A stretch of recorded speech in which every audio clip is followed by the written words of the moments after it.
राधे राधे महाराज जी। महाराज जी, मेरा प्रश्न है कि मैं सोमवार को शिव जी, मंगलवार को हनुमान जी, बुधवार को गणेश जी, गुरुवार जी को विष्णु जी, शुक्रवार जी को माता जी, शनिवार को शनिदेव और रविवार को सूर्य जी का अर्घ और पूजा करता हूँ। मेरा प्रश्न है, क्या सभी की पूजा करने से सभी की कृपा बनी रहती है? किसी एक से भी जुड़ा जाए तो ये सब कृपाएं अपने आप आ जाएंगी? एक साधे सब सधे और सब साधे सब जाए। सब साधे सब जाए। प्रारंभिक भक्ति सबकी ऐसी होती जैसी आप कर रहे हैं, लेकिन जब भक्ति का रंग आता है तो एक भरोसो, एक बल, एक आस विश्वास, एक राम घनश्याम हित चातक तुलसीदास। प्रारंभिक भक्ति सबकी ऐसी होती जैसी आप कर रहे हैं। हम भी प्रारंभ में जब कक्षा 8 में पढ़ते थे तो शिव चालीसा, राम रक्षा स्तोत्र, ये गजेंद्र मोक्ष, ये विविध प्रकार के स्तोत्रों का पाठ और देवी जी, शंकर जी, गणेश जी सबकी उपासना, उसका फल हमें मिला कि आज हम श्री राधा वल्लभ लाल की अनन्य उपासना में स्थित हैं। रसना कटो जो अन रटो, निरखी अन फुटो नयन, श्रवण फुटो जो अन सुनो, श्री राधा जस बैन। ये तब आई है। अब आप जहां चल रहे हैं चलते रहिए, पर अंदर से सोचते रहिए यही विश्राम स्थली नहीं है, आगे और हमें बढ़ना है भक्ति में, तो भगवान आगे बढ़ा देंगे। इसमें कोई दोष नहीं है। आप बढ़िए, आगे बढ़िए, पर कृपा तो एक की ही होगी। अब चयन कर लो एक। जैसे गोस्वामी तुलसीदास जी ने विनय पत्रिका में सबकी आराधना की, लेकिन मांगा सियाराम जी के चरणों में प्रेम। ऐसे एक चयन कर लो, माँ चयन कर लो, पिता चयन कर लो, जो भी चयन करो। भगवान माँ भी हैं, पिता भी हैं, मित्र भी हैं, प्रीतम भी हैं, जो चाहो, स्वामी भी हैं। तुम्हें माता च पिता, तुम्हें बंधुश्च सखा, तुम्हें विद्या द्रविणं, तुम्हें सर्वम मम देव देव। तो भगवान के किसी एक रूप में आसक्ति कर लो और सब रूप की आराधना करो और सबसे यही फल मांगो कि मुझे अमुक भगवान के नाम रूप में प्रेम हो, तो वहां से कृपा प्रकट होनी शुरू हो जाएगी। महाराज जी, एक ने प्रश्न किया था, हम पढ़ नहीं पाए थे, कि हमें डर लगता है कि कहीं ये नाराज ना हो जाएं, वो नाराज ना हो जाएं, तो फिर इसलिए हम सबको बना के चलते हैं कि सब कोई है ही नहीं, एक ही है, एक ही परमात्मा है, एको ब्रह्म द्वितीयो नास्ति। अच्छा, डाल पत्ते में पानी डालने से वृक्ष पुष्ट नहीं होता, और जड़ में पानी डालने से डाल पत्ते भी पुष्ट हो जाते हैं। तो सबकी जड़ है श्री भगवान। ऊर्ध्वमूल मदासा कामस्तोत्तम प्राहुरभ्यम। यदि श्री भगवान की आराधना की जाए तो सब देवी देवता, शनि ग्रह नक्षत्र सब आशीर्वाद देने लगेंगे। विश्वास करो, चाहे वो 7.5 में बैठे हो, तुम्हारा मंगल ही करेंगे या मंगल नहीं करेंगे, क्योंकि भगवान के दास हो तुम। और भगवान से विमुख होकर उनको तुम एक टैंकर तेल चढ़ा दो तो भी तुम्हारा विनाश ही करेंगे, क्योंकि भगवान से विमुख हो तुम। हमारी बात को समझो, भगवान का आश्रय ले लो, सब कृपा करेंगे, सब मंगल करेंगे। ना चाहते हुए भी सब कृपा करेंगे, ना चाहते हुए भी सब कृपा करेंगे। देखो, उदाहरण में हम आपको बता रहे हैं, भगवान के अनन्य भक्त हैं भरत जी महाराज, जो जड़ भरत रूप को प्राप्त हुए 3रे जन्म में। एक राजा पुत्र कामना से भद्रकाली को वचन दिया कि हे मां, यदि आपकी कृपा से हमारे पुत्र हो जाए तो मैं नर बलि चढ़ाऊंगा, मनुष्य की बलि।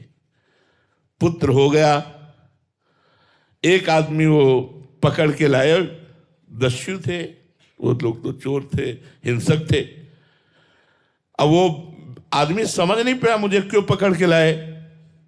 अब उसको अच्छी अच्छी खान पदार्थ सामग्रियों में छोड़ दिया गया, जो तुम्हारा मन हो खाओ। तो एक जगह गरम जलेबी खा रहा था, तो जलेबी जो खवा रहा था उसने कहा खा लो, कुछ मिनट बाद तलवार चलेगी तेरे गले पे। तो उसने कहा ऐसा। वो धीरे से बहाने से निकल गया। उसको पता नहीं था कि मेरी मृत्यु होने वाली, लेकिन जब पता चला तो भाग गया। जब वो भाग गया तो जो लोग पकड़ के लाए थे उन लोगों ने कहा अगर ये राजा को सूचना देते हैं तो हमारी ही बलि चढ़ा देगा, तो खोजा जाए कोई नर पशु ऐसा जो बलि के योग्य हो। तो महाराज ये ब्रह्माकार बैठे हुए थे जड़ भरत जी, भगवान में निरंतर चिंतन और स्वस्थ शरीर, इन्हीं को पकड़ लिया, ले गए, स्नान कराया, सुंदर पूजन किया, खीर पुआ माल सब अच्छे अच्छे पवाए, और भद्रकाली के सामने जाकर ऐसे सर झुकाकर जे ही तलवार उठाई तो फट गई भद्रकाली की मूर्ति, और स्वयं भद्रकाली प्रकट होकर वही तलवार लेकर अपने सेवकों की गर्दनें उड़ा दी। सीम की चाप सके को तासु, बड़ रखवार रमापति जासु। भगवान के भक्त की गर्दन उड़ा दे। भागवत में पढ़ के देख लो प्रसंग। अपने ही पुजारियों की गर्दनें उड़ा दी देवी जी ने, और भरत जी उठे चल दिए। भगवान के चिंतन में मग्न है, उनको पूड़ी हलवा खवाने में और तलवार चलवाने में कोई उनको फर्क नहीं था। देवी जी ने रक्षा कर ली, कोई धन्यवाद नहीं, कोई नमस्कार नहीं। अपनी यह अद्भुत स्थिति, भगवान में तन्मय महापुरुष की स्थिति। तो जो भगवान का दास है उसका कोई बाल बांका नहीं कर सकता। भगवान देवी रूप में है, स्वयं प्रकट होकर के, और अपने पुजारियों की गर्दनें उड़ा दी, लेकिन भरत जी के खरोच भी नहीं आने दी। भागवत में प्रसंग पढ़ लो, भरत चरित्र में। तो इसलिए हमें लगता है श्री भगवान की आराधना करने से सब प्रसन्न हो जाते हैं। वैसे भी जा पर कृपा राम की हुई, ता पर कृपा करे सब कोई, सब प्रसन्न हो जाते हैं।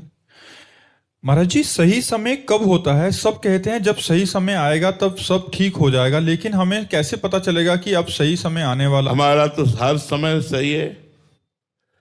जिस समय भगवान का चिंतन हो वही समय सही है, और जिस समय भगवान का चिंतन हो सब गलत समय है। का हनुमंत विपत्ति प्रभु सोई, जब तो सुमिरन भजन न होई। देखो, अगर हम आपके हिसाब से देखें तो सबसे ज्यादा गलत समय हमारा चल रहा है, लेकिन हमसे ज्यादा सही समय किसी का नहीं चल रहा होगा। क्योंकि एक भी मिनट ऐसा नहीं जो भगवान से विमुख जाए, भगवान की कृपा से, गुरु कृपा से। तो वही समय धन्य है, वही जीवन धन्य है जो भगवान से जुड़े।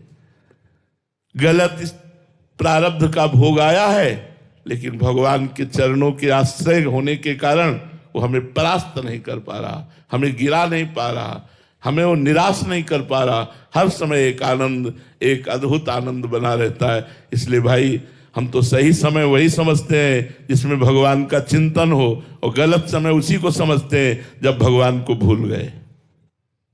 उत्कृष्ट राय जी, गोरखपुर से। राधा वल्लभ श्री हरिवंश महाराज जी, गुरुदेव भगवान, जीवन कैसे निर्भय निशोक होकर प्रभु के चरणों में समर्पित करें? जब भगवान के चरणों में समर्पित हो जाओगे तब निर्भय होगे। निर्भय निशोक होकर समर्पित नहीं करना, निर्भय निशोक होगे ही जब समर्पित हो जाओगे। जब भगवान को आत्मसमर्पण कर दिया जाता है तब जीव निर्भय हो जाता है, निशोक हो जाता है। प्रतिपल नवीन आनंद की अनुभूति होती है। धन से लेकर के, तन से लेकर के, मन से लेकर के, संपूर्ण व्यवहार को लेकर के हमने अपने भगवान को देखा है कि वो हमारे मन पर, हमारे तन पर, हमारी आवश्यकता पर पूरी दृष्टि रखते हैं। जब जहां जिस समय जो कुछ जैसे चाहिए ऐसे जैसे वो देख रहे हैं और वो कर रहे हैं। मांगना नहीं पड़ा, मांगना नहीं पड़ा, हर समय हर व्यवस्था। तो कदम कदम पर भगवान की तन मन वचन धन सब पर कृपा में दिखाई दे रही। जब हम भगवान के हैं तब निर्भय है, निशुक है, निश्चिंत है कि सब कुछ देख लेंगे ना। वो योगक्षेमम वहाम्यहम, वो सब देख रहे हैं, वो सब कर लेंगे। निर्योगक्षेमम, ये स्थिति हमारी तभी आएगी कि हमें भगवान से भी योगक्षेम की परवाह न रह जाए, जब भगवान से प्रेम हो जाएगा। महाराज जी, आप कोई कह सकता है कि आपके हृदय में आया और कहते हैं आपने मांगा नहीं और फिर भी आ गया, तो प्रभु देख रहे हैं। यहां मांगने पे भी नहीं मिल रहा महाराज जी, ऐसा क्यों? क्योंकि दो बातें हैं, हमने सत्संग में चर्चा की है। एक तो दुकान वाला संबंध जिसमें जितने पैसे हैं उतने माल मिलेगा, और एक घर वाला संबंध। घर वाला जाएगा, बोला आधा किलो जरा घी का टीन उठाइए, तो वो पूछेगा नहीं, दे देगा। घर वाला है, आधा किलो घी उठा देते। लेकिन आपके आधा किलो घी निकालिए तो पैसा निकालिए। तो पहली बात, आप भगवान के घर के हो, आपने अपना संबंध भगवान से माना है, नहीं तो फिर नहीं मिलेगा। दूसरी बात, आपके पास इतना तप है, भजन है, साधन है, अनुष्ठान है, तो मांगिए, आपकी बात पूरी होगी। न तप है न भजन, करो बेविचार, पियो शराब, खाओ मांस, करो मनमानी आचरण और कहो भगवान तुम्हें लड्डू का भोग लगा देंगे, तो भगवान भूखो नहीं मर रहे। ऐसे कामनाओं की पूर्ति नहीं होती। तपस्या, भजन, अनुष्ठान, साधना, या तो ये हो और या तो सीधे हे नाथ मैं आपका हूं, हे नाथ मैं आपका हूं। भगवान की शरण, भगवान का घर जाया नौकर बन जाओ, खूब माल लूटो, खूब आनंदित हो जाओ। दो ही पद्धतियां हैं, या तो साधना और या तो साध्य में समर्पण। दोनों नहीं है तो फिर कामना की पूर्ति नहीं होगी। महाराज जी आपके पास तो दोनों है, तो कटता किससे है? हम तो घर वाले हैं, हमारा तो कुछ है ही नहीं। भजन से है ही नहीं ना, है ही नहीं। मैं भजन नहीं कर रहा, वो भजन करा रहे। मैं साधन नहीं कर रहा, वो साधन करवा रहे। घर वाले नौकर को पेमेंट थोड़ी मिलती है। घर वाले नौकर, घर वाला घर का पर्सनल नौकर हो, उसको पेमेंट नहीं मिलती, पर उसके सारे खर्चे मालिक स्वयं देखता है। तो हम पर्सनल नौकर हैं, घर वाले नौकर हैं, हम पेमेंट वाले नहीं है, इसलिए हमारी फीस नहीं कटती, हमारा सब चलता है। भगवान के आश्रित हो जाए, बड़े मजे है यार। तुम्हें बिल्कुल सरल भाषा में कहते, भगवान के आश्रित हो जाओ। एक टेबलेट का पैसा नहीं था खरीदने का, इसी वृंदावन में कई कई दिन भूखे रहकर के कुटिया में गुजारा। जब मालिक की नजर हो गई, आज आवश्यकता है, औषधि व्यवस्था सब मारी घूम रही। किसके बल से? भगवान के बल से। अगर भगवान का बल न हो तो वही जैसे गोस्वामी तुलसीदास जी कहते, जब मैं दूसरे के दरवाजे पर खड़ा होता तो कहते अभागा बालक है, जन्म लेते ही माँ को मार दिया, दासी ने सेवा की वो भी माँ, इसको हटाओ। आज जब मैं राम का हो गया तो बादशाह ताज उतार के रखता है। तो वही बात हमने अपने जीवन में देखी। जब तक साधना का अहंकार रहा तो ठोकरे खाता रहा, और जब भगवान की शरण में हो गया तो माला माल हो गया। लोग पर लोग सब आनंद ही आनंद हो गया। आप भी आनंदित हो जाइए, यही सिखाने के लिए हम बोल रहे। भगवान की शरण में हो जाइए, भगवान की शरण में बहुत आनंद रहेगा। भगवान परमानंद स्वरूप है। भगवान ने संपूर्ण सृष्टि किसी के सहयोग से नहीं बनाई, एक संकल्प से संपूर्ण ब्रह्मांडों की रचना कर दी। वो भगवान प्रसन्न हो जाए तो क्या मेरी छोटी छोटी कामनाएं नहीं पूरी कर सकते? क्या चाहिए आपको, क्या चाहिए? सब व्यवस्था भगवान कर देते हैं। आप शरण होके तो देखिए, आप भगवान की शरण होके देखिए, भगवान सब व्यवस्था कर देते। महाराज जी आपने लंबे समय साधना किया है, क्या ये उसका परिणाम है ये स्थिति आना, या हम बात मान लें आपकी आज से ही वहीं? नहीं, ये किडनी फेल का परिणाम है। अगर हमारी किडनी फेल ना होती तो शरणागति हमारी पुष्ट ना होती। 6 घंटे पद्मासन में बैठकर प्राणायाम के द्वारा अपने मन को वश में कर के परमात्मा में लगाना, ये हम सीखा था।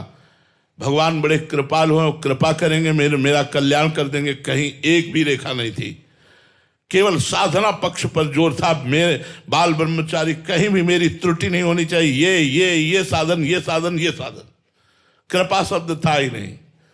और जब किडनी फेल हुई तब होश ठिकाने आए। वो अहंकार साधना का मिट्टी में मिल गया कि अब क्या करेंगे, अब तो किसी काबिल नहीं रहे। तब जैसे गजेंद्र ने फूल लेकर पुकारा ना हरि, जैसे द्रौपदी ने हाथ उठा के कहा गोविंद, ऐसे प्रेमानंद ने हाथ उठा कर लाडली जू देख लो, अब तो किसी काम का नहीं रह गया। तो लाडली जू का सारा प्रताप है, हमारी साधना का नहीं है। वर्षा तंवर जी, राधे राधे। महाराज जी, गुरुदेव आपके श्रीमुख से बहुत बार सुना है कि नहीं खान पान ते भावे है, नहीं कोमल वचन सुहावे है, सब विषय लगे ते खारा है, हरि आशिक का मग न्यारा है। महाराज जी, तेरा किया मीठा लागे, और एक और भाव, भावे सो करहूं प्रेम के नाते, जोई जोई प्यारो करे सोई मोहि भावे, कबीरा कुत्ता राम का मोतिया मेरा नाम, गले राम की जेवड़ी जित खींचे तित जाऊं। महाराज जी, इन सब पदों में प्रभु के सब विधान को मंगल में ही बताया गया है। प्रभु के हर विधान में महाराज जी हम प्रसन्न कैसे रहें, ये भाव अंदर से हमारे महत्व बुद्धि कैसे जागे? पहले प्रभु को समर्पित हो जाओ आप। आपका तन मन वाणी ये प्रभु में समर्पित हो जाए, फिर आप देखिए मच्चित्ता मदगत प्राणा बोधयंता परस्परम कथयंत च माम नित्यम तुष्यंत च रमंत च तेषाम सतत युक्तानाम भजताम प्रीतिपूर्वकम ददामि बुद्धि योगम तम येन मामुपयांति ते। जब बुद्धि का भगवान में योग हो जाता है तब ये स्थिति आ जाती है। अभी हमको भगवान के चित्त वाले बनना है। अभी हमारा चित्त संसार का चिंतन करता है, देह का, देश संबंधी भोगों का, देश संबंधी रिश्ते नातों का। जब ये चिंतन छूट करके अनन्य चिंतन, अनन्यश्चिंतयन्तो माम, भगवान का अनन्य चिंतन होने लगे, अभी हमारी बुद्धि ये निश्चय करती कि भोगों में सुख है। अब हमारा कोई संसार में है, कोई हमें प्यार करे संसार में, ये सब भगवान से विमुख करने वाली बातें जो हृदय में है ना, जब खूब भजन करोगे, पहले भगवान में हम अपने चित्त को अर्पित करना सीखें। खूब बार बार नाम का जप करें, उससे चित्त अर्पित होता है। श्वासें ये भगवान के लिए हैं। मदगत प्राणा, प्राणों का कार्य है श्वास प्रश्वास। हमारा आहार बन जाए भगवान नाम, हमारी श्वास प्रश्वास से नाम जब चले। नाम श्वास दो बिलक चलत हैं, इनको भेद नमो को भावे। श्वास ही नाम, नाम ही श्वासा, नाम श्वास को भेद मिटावे। मदगत प्राणा बोधयंता परस्परम। जब हम वार्ता करें तो भगवान की चर्चा करें, भगवान के गुण, भगवान की रूप माधुरी, लीला, धाम, ये अनंत समुद्र हैं। हम इसकी चर्चा करें। इसकी चर्चा तभी कर सकते हैं जब चर्चा सुने, चर्चा पढ़ें, भगवत कथा श्रवण करें, भगवत लीला कथा का गायन करें, तो हम परस्पर बोधयन्तः परस्परम, परस्पर बैठकर भगवान की चर्चा संबंधी, गुण संबंधी, लीला संबंधी जो रस है वो हमारे हृदय में आने लगे। तुष्यन्ति च रमन्ति च, उसी में हमारा मन रमण करने लगे, उसी में हमारा मन संतोष को प्राप्त होने लगे, तृष्णा रहित होने लगे, भोगों की तृष्णा नष्ट होने लगे। तुष्यन्ति का मतलब है तृप्ति होना। अब कोई चाह नहीं रह गई, कोई इच्छा नहीं रह गई। तो भगवान कहते वो निरंतर प्रेम पूर्वक जो मेरा भजन करता है तो मैं उसकी बुद्धि में योग प्रदान करता हूं, अर्थात बुद्धि भगवान में स्थित हो जाती है। उसका परिणाम क्या होता है? उसको सारे जगत में भगवान दिखाई देने लगते हैं। मैं ये वो मन आधत स्व मई बुद्धि निवेश है, तो निवेश मई ये वो अत ऊर्ध्वम न संशया, तो मेरे में ही निवास करेगा। अर्थात आप देखेंगे कि भगवान की कृपा आपको घेरे हुए है।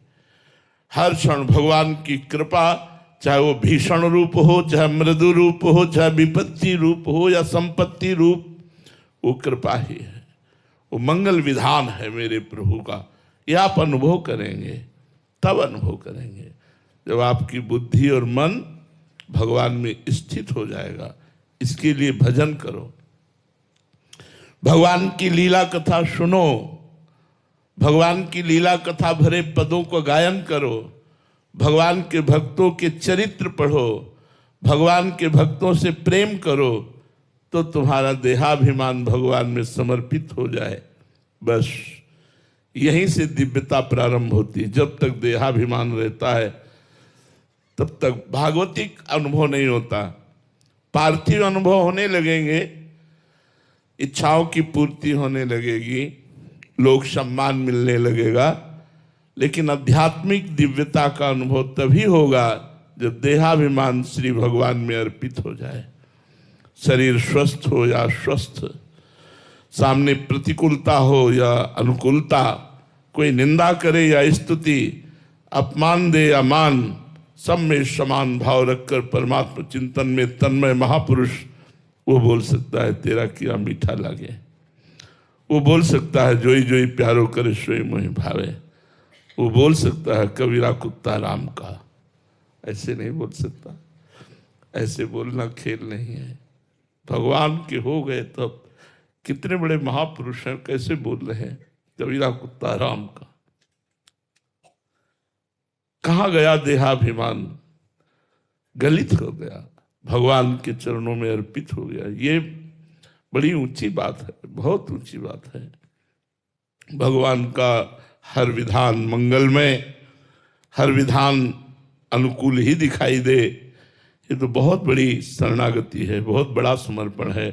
इसलिए पहले खूब नाम जप करो। महाराज जी, संसार रूपी भवसागर में अत्यंत सहजता और सरलता पूर्वक जीव अपना कल्याण कैसे करे, जो सबसे श्रेष्ठ हो और सर्वोपरि हो, सर्व सुलभ हो। और हाँ, बिल्कुल बिल्कुल बिल्कुल सहज भाषा में गोस्वामी तुलसीदास जी ने लिखा है, जासु नाम भव भेषज हरनि घोर त्रयशूल, स्वे कृपालु मोहितो ही पर रहो सदा अनुकूल। बिल्कुल सहज में अपवित्र पवित्रो वा सर्वावस्थांगतोपि वह, यह स्मरेत पुण्डरीकाक्षम सवायाभ्यंतरा शुचि। अपवित्र हो या पवित्र हो, कोई विधि निषेध के बंधन में नहीं, उठते बैठते चलते फिरते खाते पीते सोते जागते हर समय यदि भगवान का नाम जप करोगे तो जासु नाम भव भेषज, इस संसार रोग की अचूक औषधि है भगवान नाम। और सबसे बड़ा भगवान नाम, ब्रह्म राम ते नाम बड़ वरदायक वरदान। ये ब्रह्म राम से भी बढ़ करके राम का नाम है। ये वर देने वालों को भी वर देने की सामर्थ्य प्रकट कर देता है। वर देने वालों को भी हम वर दे सके, जैसे हमारे प्रभु वरदाता हैं तो हम अपने प्रभु को भी वर देते हैं। चिरजीवो भूतल पर जोधी, ऐसे ही रंग करो निशिवासर, वृंदा विपिन कुटी अभिराम। हूँ बलि जाऊं नागरी श्याम, हे श्यामा श्याम बलिहारी जाऊं। ऐसा आशीष करता हूं कि आप दोनों ऐसे ही खेलते रहो वृंदावन में।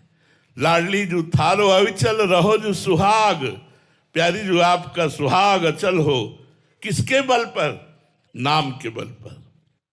वरदायक वरदान, वर देने वालों को भी वर देने की सामर्थ्य प्रकट कर दे। ब्रह्म से भी बढ़कर ब्रह्म का नाम है, इसलिए वो बड़े भाग्यशाली उपासक हैं जिनकी नाम में श्रद्धा हो गई है। हमारा तो जीवन ही नाम है, हमारा साध्य भी नाम है, हमारा साधन भी नाम है।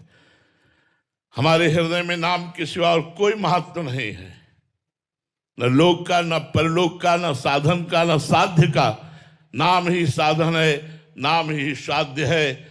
गुरु कृपा से एक बात बैठ गई कि कोई भी सेकेंड ऐसा ना जाए जिसमें हम नाम भूल जाए। नाम श्वास दो बिलक चलत हैं, इनको भेद न मोको भावे। श्वास ही नाम, नाम ही श्वासा, नाम श्वास को भेद मिटावे। रोम रोम जब रग रग बोले, तब कुछ स्वाद नाम को पावे। नाम में लगो, नाम निरंतर नाम जप करो, पवित्र भोजन करो, संतों का संग करो, भक्तों के चरित्र सुनो और नाम जप करो। बड़ा मंगल हो जाएगा, इसी जन्म में मंगल हो जाएगा। पुत्र के बहाने नारायण नाम उच्चारण किया तो उसे भगवत प्राप्ति हो गई। हम जानकर नारायण नारायण हरि हरि राम कृष्ण हरि बोलेंगे तो हमारा कल्याण नहीं हो जाएगा? हमारा कल्याण हो जाएगा। विश्वास करो, बिन विश्वास भगत्य नहीं, ते बिन द्रवहि न राम। राम कृपा बिनु सपने हूँ, जीव न लह विश्राम। इसलिए विश्वास करके नाम जप करो।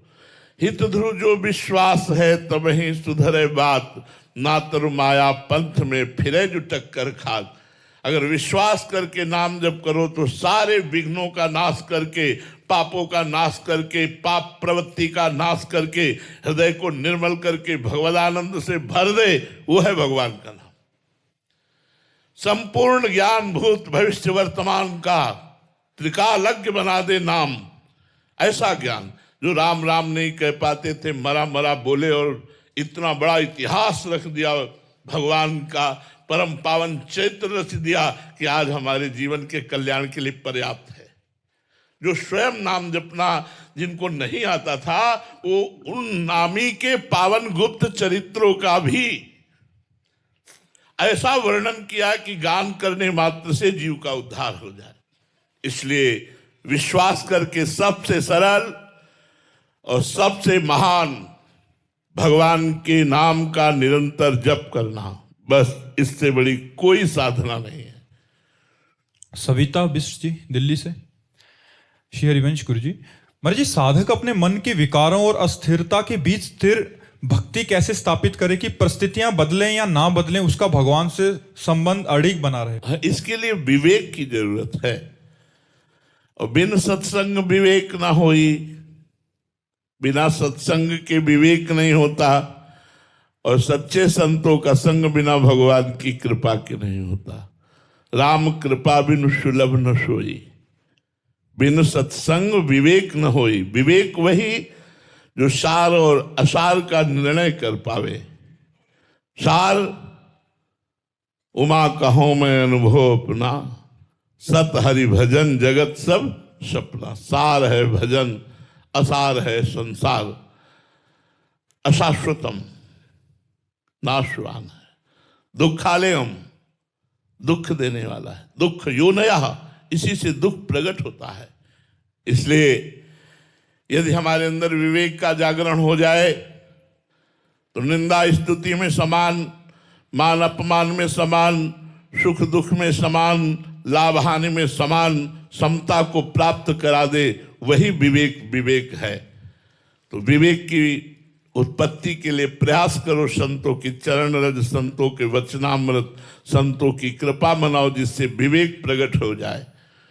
विवेक प्रकट हो जाए, होए विवेक मोह भ्रम भागा, तब रघुनाथ चरण अनुरागा। विवेक हो जाए, मोह का नाश हो जाए, भगवान के चरणों में प्रेम हो गया, फिर क्या दुर्लभ रह गया। जब मन प्रेम की मदिरा का पान कर लेता है तो ऐसा उन्मत्त हो जाता है कि द्वंद्वातीत हो जाता है। मान अपमान, लाभ हानि, सुख दुख, इसका कोई प्रभाव नहीं पड़ता। गुणातीत हो जाता है, सत्वगुण रजोगुण तमोगुण का कोई प्रभाव नहीं पड़ता। कालातीत हो जाता है, ग्रीष्म काल या शीतकाल या जो भी, वो भयभीत नहीं होता। हर कष्ट को सहकर भगवान के चिंतन में तन्मया स्थिति प्राप्त कर लेता है। इसलिए विवेक की जरूरत है, वो विवेक संत समागम से प्राप्त होता है। बस हम इतना ही बोलना चाहेंगे कि शराब मत पियो, मांस मत खाओ, पराई माता बहनों की तरफ गंदी दृष्टि मत रखो। अपने बच्चों को आज जो प्रवाह चल रहा है व्यसन और व्यभिचार, इससे बचाओ।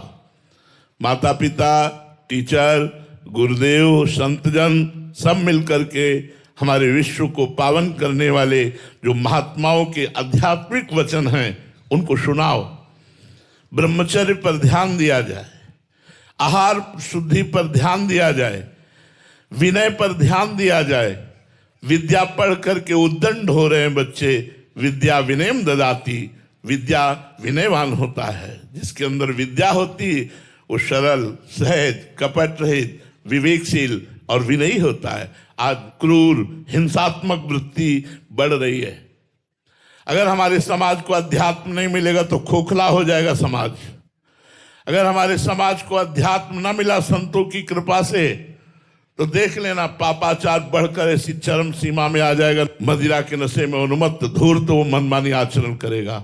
हर समाज का बच्चा हमारे भारत का भविष्य है। यदि उसे व्यसन और व्यभिचार से बचाया जा सके तो हमारा भारत उज्जवल होगा। केवल कहने मात्र से जगत गुरु नहीं होगा, उसके लिए आचरण भी चाहिए। अगर आचरण है तभी जगत गुरु भारत बनेगा, विश्व गुरु भारत बनेगा। तो हमारे समस्त संत महात्माओं की प्रेरणा, शास्त्र सम्मत प्रेरणा और टीचर और माता पिता ये सब मिलकर नए बच्चों को संभालें, जिससे वो गलत रास्ते पर न जाएं। और हम लोग स्वयं शराब न पिए, मांस न खाएं, गंदे आचरण न करें, भगवान का नाम जप करें, तो हमारा जीवन सार्थक हो जाएगा।